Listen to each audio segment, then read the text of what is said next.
और 1 से 10 आज हम लोग बातें करेंगे। परमेश्वर नाराज, परमेश्वर नाराज, परमेश्वर क्यों नाराज है, इसके ऊपर बात करेंगे और देखेंगे।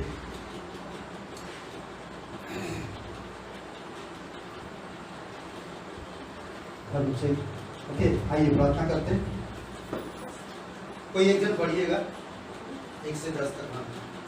यहोवा का यह वचन मेरे पास पहुंचा, हे मनुष्य के संतान, इस्राएल के चरवाहों के विरुद्ध भविष्यवाणी करके उन चरवाहों के से कह, परमेश्वर यहोवा यूं कहता है, आज इस्राएल के चरवाहों पर जो अपने अपने पेट भरते हैं, क्या चरवाहों के भेड़ बकरियों का पेट न भरना चाहिए? तुम लोग चर्बी खाते, ऊँट खरीदते और मोटे मोटे पशुओं को काटते हो, परंतु भेड़ बकरियों को तुम नहीं चराते। तुमने बीमारों को बलवान न किया, न रोगियों को चंगा किया, न घायलों के घावों को बांधा, न निकाली हुई को लौटा लाए, न खोई हुई को खोजा, परंतु तुमने बल और जबरदस्ती से अधिकार चलाया है।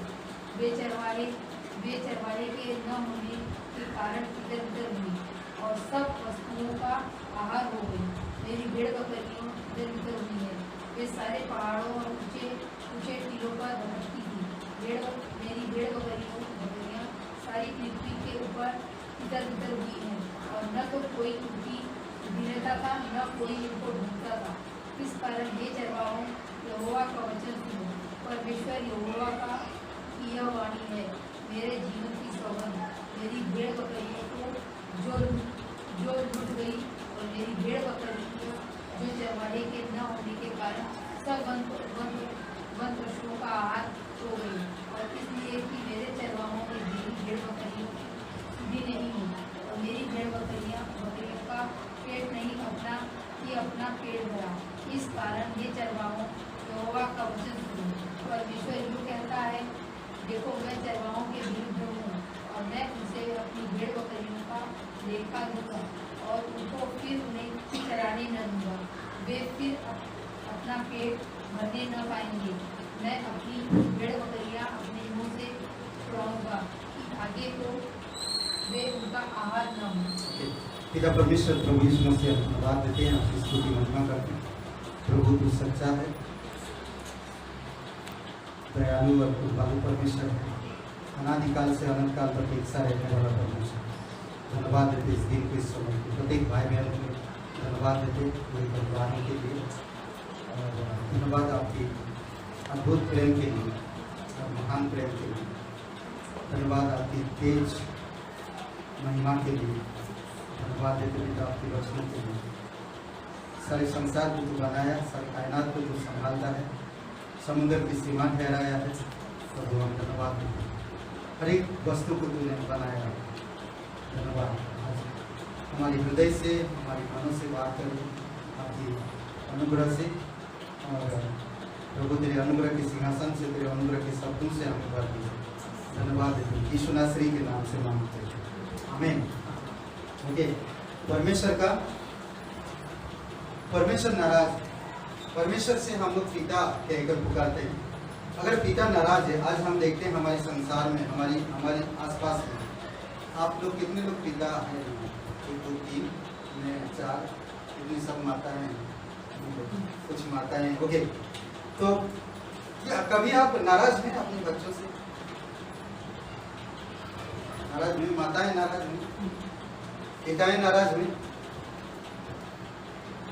हाँ पिताजी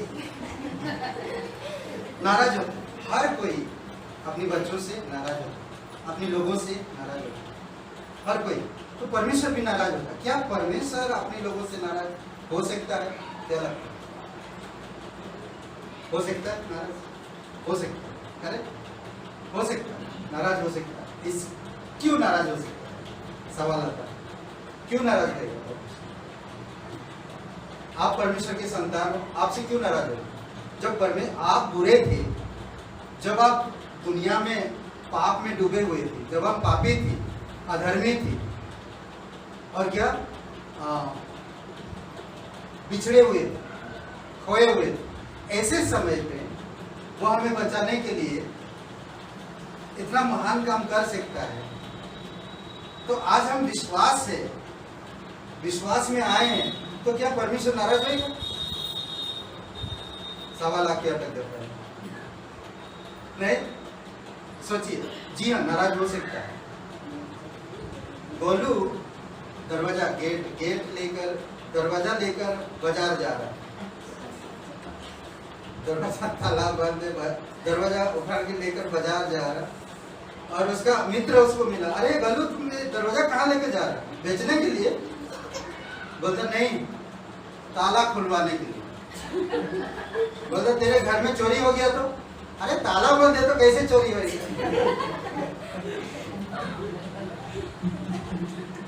तो ये कभी कभी दिमाग इंसान करना। एनीवे, पिताजी, यहाँ पर हम देखते हैं हेजिकल की किताब में पिताजी नाराज है। किस लिए नाराज है? अगुओं से, याजक से, भविष्यवक्ताओं से। उसकी लोग है, परमेश्वर उनको अगुवाई किया, परमेश्वर उनको अधिकार दिया, परमेश्वर उनको वो शुभ संदेश सौंपा ताकि मेरे लोगों को शिक्षा दो, मेरे प्रजा को सिद्ध करो, उनको बताओ कि मैं उनसे कितना प्यार करता हूँ, उनको कहो कि मैं उनकी अधर्म दूर कर दिया, उनको जाकर सिखाओ कि परमेश्वर कितना प्यार करता है। और वो आए, क्या किए? कुछ नहीं किया,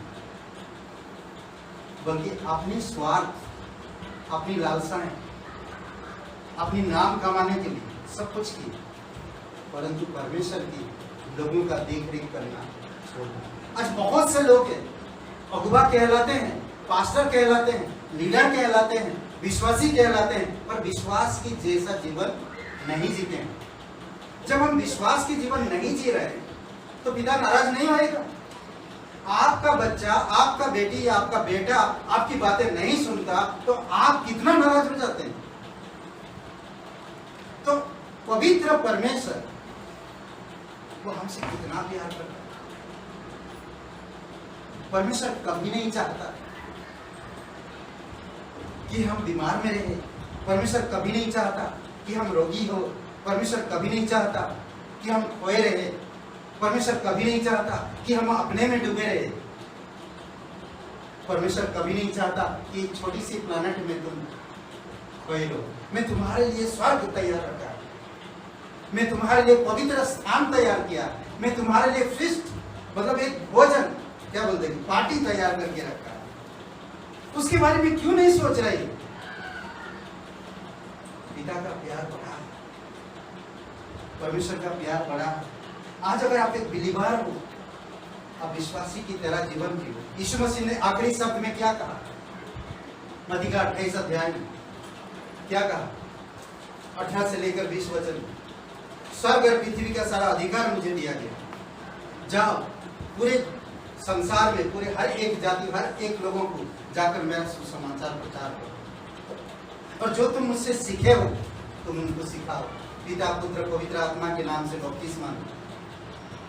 देखो मैं जगत के अंत तक तुम्हारे साथ। ये कितनी बड़ी प्रतिज्ञा है! क्या सौंप के गया और क्या प्रतिज्ञा दिया? वही सौंपा जो चीजें उसने सिखाया।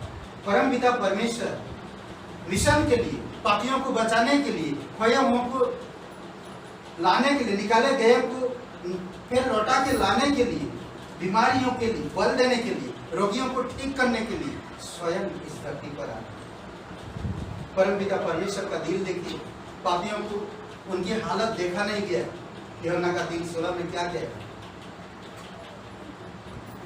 परमेश्वर ने जगत से ऐसा प्रेम किया कि वो अपना इकलौता पुत्र दे दिया, ताकि जो कोई उसके नाम पर विश्वास करे वो नष्ट ना हो परंतु अनंत जीवन पाए। अपने बेटे को दे दिया मिशन के लिए, अपने बेटे को भेज दिया प्रचार के लिए, और यीशु मसीह इस धरती पर आकर दुनिया में कोई भी इंसान, कोई भी अगुवा, कोई भी लीडर, कोई भी भविष्यवक्ता, कोई भी मिशनरी, कोई भी विश्वासी वो काम पूरा नहीं कर पाया जो परमेश्वर चाहता था, परंतु यीशु मसीह ने वो काम पूरा किया। यीशु मसीह वो काम पूरा किया। देखिए क्या बातें कह रहा है यहाँ पर। पास्टर, शिक्षक, प्रचारक विश्वासी, मिशनरी, इन लोगों से नाराज है परमेश्वर। क्यों? क्योंकि ये लोग परमेश्वर की इच्छा के अनुसार काम नहीं किया, इसीलिए वो नाराज हो रहा, इसीलिए वो परेशान है, इसीलिए वो कह रहा 11 और 13 वचन एजिकल के 34 अध्याय में कि मैं उनको लूंगा। वो लोग क्या कर रहे हैं? वचन 3 में कहता कि वो लोग बड़े बड़े सभा कर रहे हैं, वो पैसा कमा रहे हैं, ऊन पहन रहे हैं ना, नाम कमा रहे हैं, परंतु मेरे लोगों को देखभाल नहीं कर पा रहे, उनको मेरे अनुग्रह को समझा नहीं पा रहे, मेरे प्रेम को समझा नहीं पा रहे, मेरे सामर्थ को दिखा नहीं पा रहे। मुझे ऐसे लोग चाहिए जो मेरे अनुग्रह को उन तक पहुंचा सके, मैं जिस तरह उनसे प्रेम किया वो प्रेम उनसे कर सके। वो चाहता है ऐसे लोगों। कौन माँ बाप नहीं चाहता कि बेटा उसका कामयाबी बने या बेटी उनका कामयाबी बने? कौन नहीं चाहता? परंतु आजकल के नौजवान लड़का लड़कियों को देखेंगे हमेशा माता पिता को रुलाएं।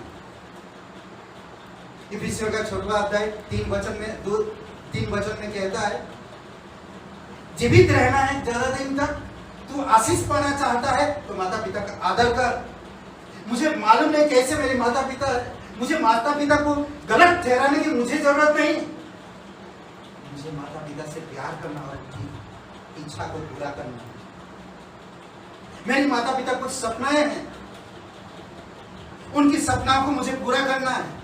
मैं अपनी इच्छा के लिए माता पिता को दुख ना दूं। जो माता पिता को दुख देता वो मूर्ख इंसान है। कई बार वचनों में बाइबल में लिखा, कई बार कहा है,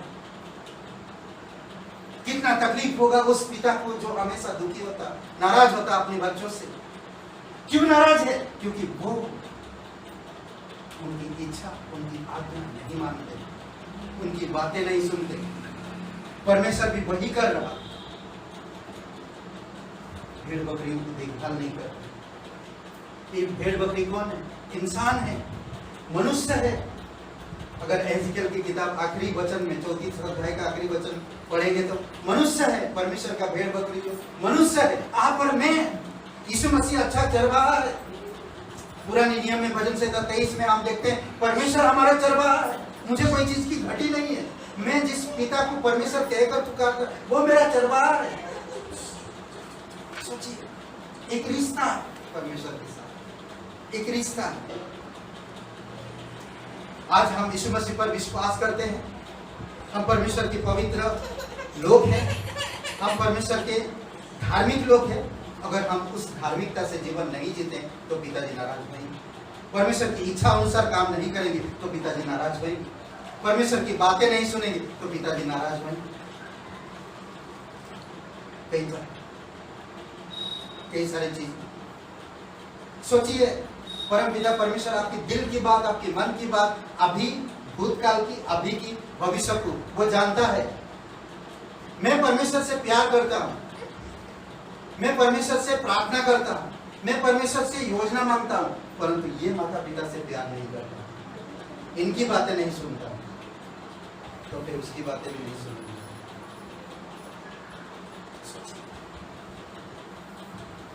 परमेश्वर कहता है जो माता पिता मैंने तुम्हें दिया है उनका तुम आदर नहीं कर सकते हो तो मेरा तुम आदर कैसे करोगे? मेरा तुम आदर कैसे करोगे? देखिए अगुबे लोग क्या किए। एजिकल की 34 अध्याय वचन 4-5 में उनका क्या था विचार। देखिए परमेश्वर क्या चाहता था उनसे। बीमार लोगों को सुसमाचार प्रचार करो, बीमारी से ठीक हो जाए।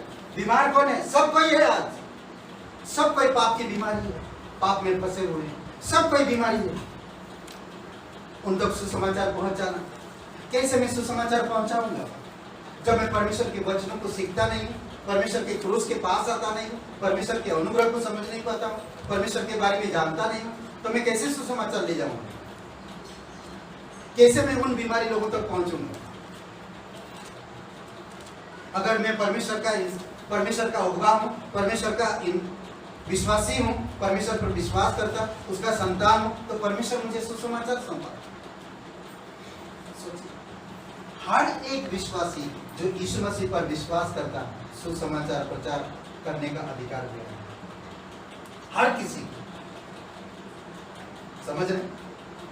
मरकुस का 16:15 में हर किसी को। दूसरी बात, रोगियों के लिए कौन प्रार्थना करे? कई सारे रोगी हैं, कौन प्रार्थना करे? परमेश्वर की लोग, परमेश्वर की लोग। सीमा जी, आपके हाथ ठीक है? सोचिए, सीमा जी पहली बार आए, उनकी हाथों में खुजली, कई सारे तकलीफ था उनको, और हम लोग प्रार्थना की, सीमा जी आकर दिखाएं, हाथों में तकलीफ था, और हम लोग प्रार्थना के दूसरे हफ्ता उन्होंने आकर बताएं, बस ठीक है, आराम है। ये देखिए, अगर आप और मैं परमेश्वर पे विश्वास करता हूं, और मैं विश्वास करके मैं उन लोगों के लिए प्रार्थना नहीं करता हूं जो लोग रोगी है, जो लोग पीड़ित है, जो लोग तकलीफ में है, मुझे प्रार्थना की जरूरत है। वो लोग प्रार्थना नहीं किया, घायलों को वचन नहीं सुना। जो घायल है वचन सुनेंगे, उनका घाव ठीक हो जाए, यानी कि पट्टी नहीं बांधी। डॉक्टर के पास जाते हैं, आप घाव दिखाते हैं ना, डॉक्टर बोलता नर्स जी इधर आइए, इनका देखभाल करो, ड्रेसिंग करो और पट्टी बांधो। डॉक्टर कहेगा नर्स वहाँ, नर्स कोई नहीं है, आप खुद बना लो, ड्रेसिंग करो, आप खुद बना लो। बोले ऐसे डॉक्टर के पास नहीं जाना बेहतर है। नहीं, सोचिए क्यों बोलता डॉक्टर? ताकि वो जल्दी ठीक हो जाए। ऐसे लोग नहीं देखा परमेश्वर, इसीलिए वो नाराज है। निकले हुए को वापस लौटा लाएगा कौन? कई सारे ध्यान दीजिए, कई सारे लोग निकल जाते हैं, जब निकल जाएगा उनको लौटा कौन लाएगा? 2 पुत्र थे, एक पिता था। उड़ाऊ पुत्र की स्टोरी जानते हैं, कहानी ना? उड़ाऊ पुत्र की 2 भाई हैं। लूका का 15 अध्याय में 11 से लेकर 37 में आई थी। सोचिए, 2 भाई है, एक छोटा भाई कहता अपना संपत्ति दे दो पिताजी, मैं दूर देश चला जाऊंगा। वो चला गया लेकर, दूर देश में जाकर सारे धन संपत्ति जो भी लिया था कुकर में उड़ा कर आया, बर्बाद करके आया। जब वो चला गया, पिताजी का प्रेम उस बेटे के प्रति था, इंतजार कर रहा था कि मेरा बेटा एक दिन लौट के आएगा। उसकी आंखें तरस रहा था उसको देखने के लिए। वो उसका मन में तमन्ना था कि मेरा बेटा एक दिन लौट के आएगा। परमेश्वर को तमन्ना है जो चला गया वो वापस एक दिन आएगा। परंतु उस घर में एक बड़ा भाई था, उसने कभी उसको खोजा, उसके लिए तरस खाया, उसके लिए प्रार्थना किया? नहीं। सोचिए, क्या आप उस बड़े भाई की तरह? उसका बड़ा भाई खून का रिश्ता है। मेरा छोटा भाई खो गया, मेरा छोटा भाई गलत मार्ग में है, मेरा छोटा भाई शराबी गलत मित्र के साथ है, तो उसको कोई चिंता ही नहीं है, उसको कोई परवाह ही नहीं है। सोचिए, कई सारे मसीही ऐसे हैं, कई सारे मसीही ऐसे हैं, वो अपने स्वार्थ के लिए आते हैं, वो अपने घर की शांति के लिए आते हैं, वो अपनी आर्थिक आशीष के लिए आते हैं, वो अपने जीवन को खुशी पाने के लिए आते हैं, वो उस खोए हुए भाई के लिए नहीं आते। हमें उस खोए हुए भाई के लिए आना है। सोचिए, उसका बड़ा भाई कैसा नहीं, जब परमेश्वर के पास कैन के पास परमेश्वर जाता, क्या तेरा छोटा भाई किधर है? मैं उसका ठेका लेकर रखा हूं। कैन क्या कह रहा? ऐसा विश्वासी का दिल नहीं होना चाहिए। परमेश्वर चाहता है कि आप उसके जैसा दिल लो। मत्ती का 5:48 में क्या कहते हैं? इसीलिए मैं चाहता हूं कि तुम सिद्ध बनो जैसा तुम्हारा पिता सिद्ध है, वैसा सिद्ध बनो। यीशु का स्वभाव रखो, पिता का स्वभाव रखो। अगर आप बड़ा है तो उस तरह दिल रखो। खोए हुओं को ढूंढो, बीमारियों के लिए सुसमाचार प्रचार करो, रोगियों के लिए प्रार्थना करो, घायलों को वचन सुनाओ और निकाले हुओं को वापस लेकर आओ। खोए हुओं को खोजो और किसी पर अधिकार, बड़ापन के अधिकार मत दो। किसी को बड़ापन की अधिकार मत दो। यह अद्भुत है। एक पिता हम देखते हैं ना, लूका का 9 अध्याय में, उसका एक लौता बेटा है, उसके अंदर एक दुष्ट आत्मा है। क्या है? दुष्ट आत्मा है। वो हर जगह कोशिश किया कि उसको ठीक करे। उसका बेटा बीमार है, उसके अंदर दुष्ट आत्मा ग्रस्त है, उसको कई बार मरोड़ देता है, उसके मुंह से फैन निकलने लगता है।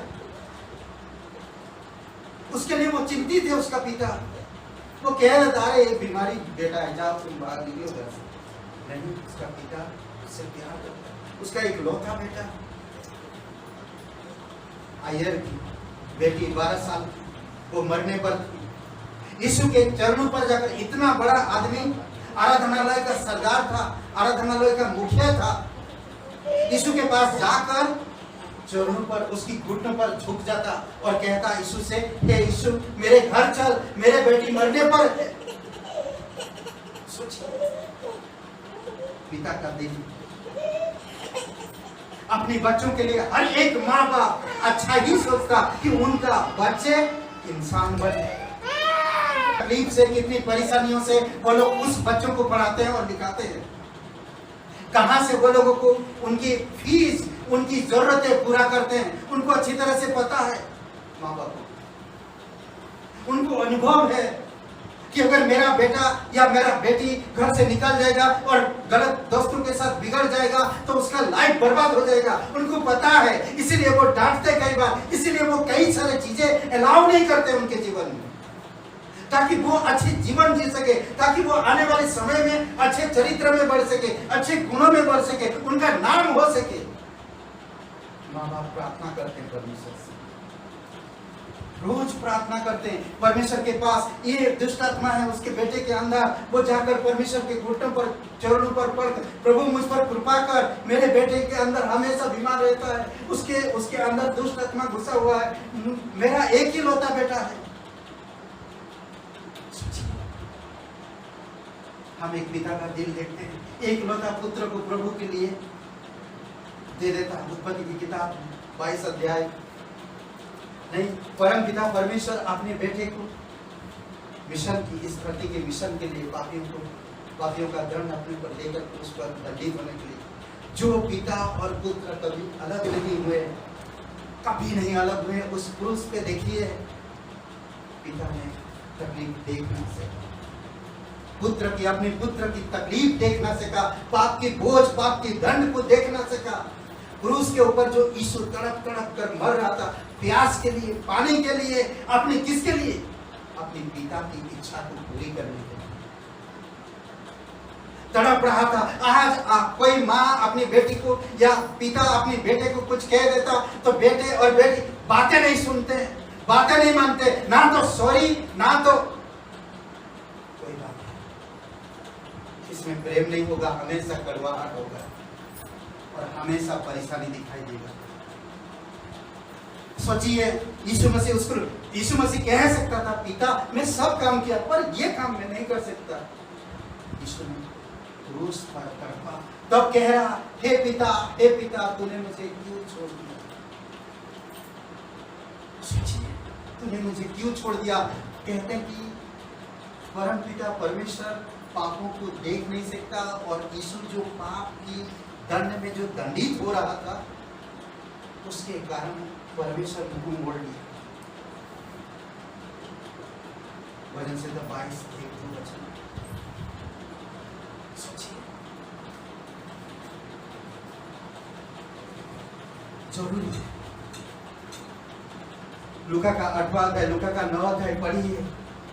ये पिता अपने बच्चों के लिए कितने यीशु के पास दौड़ के जाते हैं ताकि उनके बच्चे ठीक हो सके। सुसमाचार या आप किसी को प्रचार नहीं कर सकते, दो चीज ना हो। आप अगर परमेश्वर की संतान हैं, आप अगर परमेश्वर की कलीसिया के लोग हैं, परमेश्वर के लोग हैं, आप लोगों को बता नहीं सकते जब तक ये 2 चीज ना हुआ। कौन सी 2 चीज? एक तो इच्छा है बताने का पर ज्ञान नहीं, और दूसरा चीज है जल्दबाजी। कोई भी चीज आप जल्दबाजी से मत करो, हमेशा नुकसान होगा।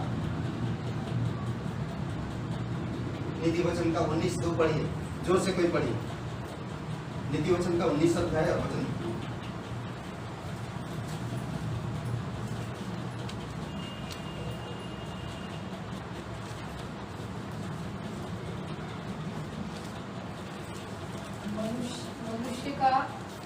मनुष्य का ध्यान रहित रहना अच्छा नहीं, और जो उतावली से दौड़ता है वह चूक जाता है। समझ रहे? परमेश्वर को जानना, परमेश्वर का प्रचार करना, परमेश्वर के बारे में किसी को बताना तो जानना जरूरी है, ज्ञान रखना जरूरी है। और उतावली से कोई काम करो, जल्दबाजी या उतावली दोनों एक ही चीज है, चुक जाएगा बोलने से। जल्दबाजी में कोई काम मत करो। माँ बाप कितने सालों तक प्रार्थना करते हैं। एक व्यक्ति की एक स्टोरी में बताता हूँ, ठीक है? ये स्टोरी इस प्रकार है। एक व्यक्ति है, एक राजा है, और वो राजा अपने राज्य में न्याय क्या है, कोई गलत करेगा उसकी 2 आंखें फोड़ देना, 2 आंखें फोड़ देना अगर कोई गलत कर रहा है। तो एक बार एक जन को पकड़ा गया, गलत किया तो उसकी 2 आंखें फोड़ दी, तो वो अंधा होकर वो राज्य में जी रहा ताकि आने वाले समय में वो गलत ना कर सके। ऐसा न्याय था, ठीक है? तो एक बार राजा का लड़का पकड़ा गया, गलत कर रहे। अब सब लोग चिल्ला रहे, अब राजा क्या करेगा, इंतजार भी कर रहे हैं, न्याय होगा, अब राजा क्या करेगा? सोचिए, अब राजा क्या करे? क्या बोलते हैं आप लोग? क्या करेगा राजा? दोनों आंख फोड़ेगा? बहुत गंभीर बात है, क्या बोलते? फोड़ेगा दोनों आंख? हाँ? फोड़ेगा क्या नहीं फोड़ेगा? क्या बोलते? फोड़ देगा? तो सुनिए, जब देखा सब लोग चिल्ला रहे, बोलता राजा लोगों के लिए न्याय अलग है और प्रजा के लिए न्याय अलग है। पर उसने ऐसा नहीं कहा, न्याय सबके लिए समान है। आज हमारे भारत के कानून सबके लिए एक है, पर दुनिया में घुसखोरी ये तो अलग चीज है, ठीक है? न्याय सबके लिए समान है। तो राजा ने क्या किया? उसका 2 आंख फोड़ने वाला बोला नहीं, मैं मेरा 1 आंख फोड़ता हूं और उसका 1 आंख फोड़ता हूं, तो 2 आंख हो गया ना। तो बेटे का 1 आंख फोड़ा और अपने बेटे के लिए उसका 1 आंख कुर्बान किया ताकि उसका 1 आंख बन जाए, ताकि वो आने वाले समय में जी सके। उसी प्रकार परमेश्वर काम करता है। आपको मुझे बचाने के लिए, अपने पुत्र बनाने के लिए परमेश्वर अपने पुत्र को क्रूस पर चढ़ाया। हमारा पिता अपने बड़े बेटे को कुर्बान कर दिया इस धरती के लिए, ताकि आप और मैं जी सके, हमें बचा सके। सोचिए, अद्भुत है। तो इसीलिए परमेश्वर नाराज होता है जब हम उसकी आज्ञा नहीं मानते। नहीं, लूका का 6:46 में कहता है, हे प्रभु कहते हो और मेरी बातें तुम नहीं सुनते हो। कैसा रहेगा? नहीं, हे प्रभु कह रहे हैं और हम उसकी बातें ही नहीं सुन रहे। सोचिए, आज्ञा नहीं मान रहे। इसलिए बहुत जरूरी है कि हम उसको समझें। मलाकी की किताब में कहता, मलाकी का 1:6 में, तुम मुझे पिता कहते हो। अगर पिता मैं हूं, तुम कहते हो, क्या कहता है? सॉरी, मैं बताता हूं। पुत्र पिता का आदर करता है। अगर मैं पिता हूं तो मेरा आदर कहां? सोचिए, परमेश्वर के पास अंधे बकरी को बलि करने के लिए रहा है। आज भी हम लोग देखें ऑफरिंग में, सिर्फ उस समय के लोग नहीं, आज भी कलीसिया में लोग ऐसे हैं। ध्यान दीजिए, मैं बता रहा हूं, ये हकीकत बात है। मैं आपको ब्लेम करने के लिए नहीं कह रहा हूं, पर ये सच है। क्या परमेश्वर, जो परमेश्वर सिद्ध है, जो परमेश्वर पवित्र है, जो परमेश्वर आपको सुरक्षित रखता है, क्या उस परमेश्वर को क्या गिफ्ट करेंगे? बेस्ट चीज गिफ्ट करेंगे। आज मैं देखा हूं कई सारे नौजवान लड़का लड़कियों को उनकी माता पिता का 60 साल का वार्षिकार्ड पर बेस्ट चीज गिफ्ट करते हैं। नहीं, 60 साल की शादी का साल गिरह पर बेस्ट चीज उनको गिफ्ट करते हैं। तो हमारा परमेश्वर जो पवित्र परमेश्वर है, जिसको हम कहते हैं हे अब्बा, हे पिता कहकर पुकारते, वो पिता जो हम पर करुणा करता हमेशा, उसको हम क्या गिफ्ट करते हैं? अंधे, बकरा, लेंगड़ा, अंधा। आज भी हम देखें लोग ऑफरिंग डालते हैं, जो रुपया नहीं चलता वही ऑफरिंग में डालते हैं। आज भी हम 10 या 5 10 की नोट है जो आधा फटा हुआ है, डाल दिए। वो नहीं दिखता, उसका भाई नहीं। मुझे अपने पिता से बेस्ट देना, बेस्ट देना, कितना अच्छा लगता है। नहीं, खुश होता है पिताजी कि मेरे बेटे मेरे लिए सोच रहा है, मेरे लिए बेस्ट चीज लेकर आता, नया नोट लेकर आता। सोचिए, कोरोना महामारी के बीच में भी जाकर उसने एक्सचेंज करके लाया, नया नोट लेकर आके डालेगा। आशीष ओके, तो एक परमेश्वर नाराज होता तब जब हम उसकी आज्ञा नहीं मानते, जब उसकी इच्छा पर नहीं चलते, जब उसकी प्रचार नहीं करते, जब उसके काम को महत्व नहीं देते, जब उसके राज्य को महत्व नहीं देते, नाराज होता। जब हम ये सब चीजें करेंगे वो नाराज नहीं होगा, कभी नहीं। वो हमारी तारीफ करेगा, हमें उठाएगा, हमें बुद्धि देगा, हमें समझ देगा, हमें वो चीजें प्रदान करेगा जो ठीक समय पर जरूरत हो।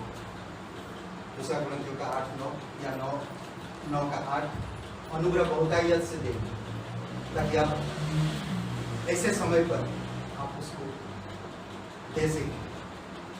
ओके, आइए प्रार्थना करते हैं।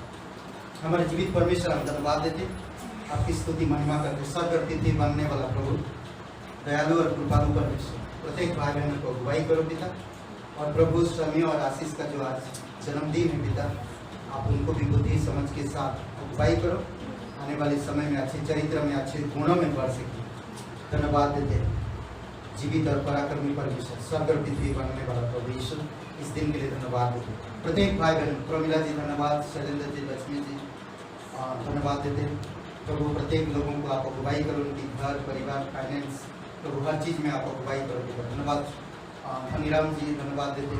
संजय भाई धन्यवाद, सीमा जी धन्यवाद देते पिता, संतोषी जी, और भी जो लोग नहीं आए प्रभु यीशु, मंजेश, अनिल पिता धन्यवाद देते, सुनील प्रभु यीशु मसीह, दया और कृपा, जो भी लोग नहीं आए, जीवित और पराक्रमी परमेश्वर, प्रत्येक लोगों को अगुवाई करो, घटी कमी को दूर करो, आपके अनुग्रह में बढ़ाओ, ताकि वो लोग और भी मजबूती के साथ लोगों को पहुँच सके। सीखने की समझ दो पिता, और समझ के साथ बढ़ने में आप ध्यान भी रख सके आपके पिता। धन्यवाद देते, कोई भी चीज़ जल्दबाजी में ना करें, आपसे प्रार्थना करें, आपके साथ संगति करें, आपके साथ चले पिता। धन्यवाद देते, तेरी स्तुति महिमा करते। धन्यवाद, आज का दिन, इस समय को हम तेरे चरणों पर प्रार्थना प्रभु यीशु मसीह के नाम से मांगते हैं, आमीन।